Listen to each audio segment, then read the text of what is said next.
Assalamualaikum warahmatullahi wabarakatuh. Alhamdulillahilladzi anzala rahmata wal maghfirata wal barakata wassalamata wassihata wa quwwata fi kulli ahli baitihi wa li sunnati wal jamaah ila yaumil qiyamah. Asyhadu an la ilaha illallah wahdahu la syarikalah lahul mulku hamdu yuhyi wa yumiit wa huwa hayyun la yamutu bil khair wa huwa ala kulli syai'in qadir. Allahumma shalli ala nabiyil qasim sayyidina Muhammadin wa ala alihi wasallim taslima. Amma ba'du. Alhamdulillah, pada kesempatan saat ini saya ingin menjelaskan sedikit, berbagi ilmu pada semua saudaraku. Di dalam hadis yang masyhur di dalam kitab-kitab Ahlussunnah telah diriwayatkan ada seorang PSK yang pulang kerja, kemudian dia bertemu dengan seekor anjing yang sedang kehausan. Dengan iba, akhirnya PSK ini memberikan sekantung minuman yang dia miliki untuk anjing tersebut. Walhasil anjing ini segar bugar, hidup kembali. Kemudian PSK ini melanjutkan perjalanan untuk pulang. Dan di tengah perjalanan, karena dia kehausan, kehabisan air, akhirnya dia harus meninggal dunia. Lalu apa kata Kanjeng Nabi Muhammad SAW terhadap PSK ini? Beliau mengatakan, fa inna la yadkhuluna jannah. Sesungguhnya perempuan PSK itu masuk surga. Ini luar biasa.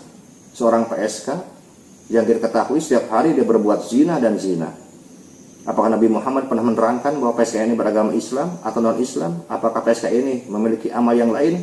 Seperti pernahkah dia sholat, puasa, sedekah, dan sebagainya? Tidak. Lalu bagaimana andai kata PSK ini ternyata dia bukan seorang Islam? Tapi Nabi Muhammad menentukan bahwa PSK ini dia harus masuk surga. Lalu siapa yang akan protes terhadap keputusan Allah? Sedangkan Allah menyatakan dalam Al-Quran, la yus'alu amma yaf'alu wa yus'alun. Aku tidak ditanya terhadap apa yang aku lakukan, tetapi kalian yang akan aku tanya. Ini adalah hak prerogatif Allah.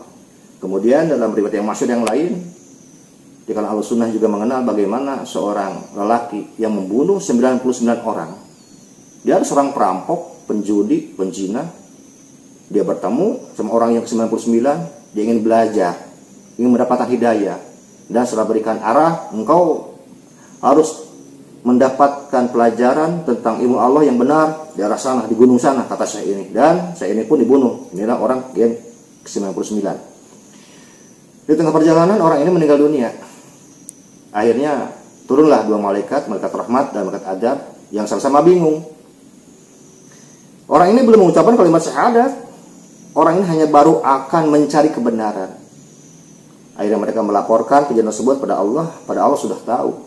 Kemudian Allah memberitahu untuk mengukur jarak si orang ini dari berbuat maksiat dengan jarak akan mendapatkan kebenaran. Ternyata lebih dekat untuk mendapatkan rahmat Allah. Dan Allah putuskan bahwa si pembunuh 99 orang ini yang belum mengucapkan syahadat, dia berhak masuk surga. Apa pelajaran penting dari dua hadis masyhur tersebut?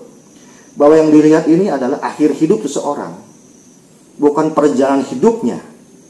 Jadi tidak begitu penting apakah orang ini mengamalkan hadis yang sahih atau tidak sahih. Tapi yang penting itu adalah akhir hidup dia, sahih atau tidak sahih. Orang yang akhir hidupnya sahih artinya dia mendapatkan rahmat dari Allah.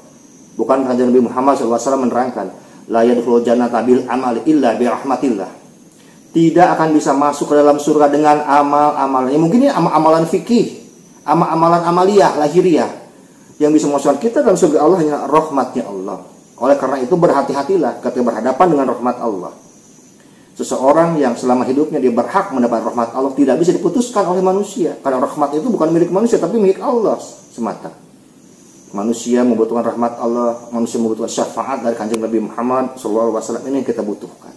Jadi sekali lagi, tidak perlu ribut masalah hadis ini sahih atau tidak sahih.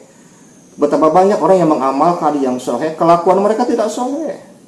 Lisan mereka busuk, tidak sahih. Banyak mencaci, banyak memfitnah, memvonis orang yang sebenarnya berhak mendapatkan rahmat dari Allah. Oleh karena itu pahamilah siapa Tuhan kita, siapa Nabi kita, dan seperti apa ajaran Islam rahmatan lil alamin. Mudah-mudahan ada manfaat dan berkahnya dalam pencerahan yang singkat dan praktis ini. Wassalamualaikum warahmatullahi wabarakatuh.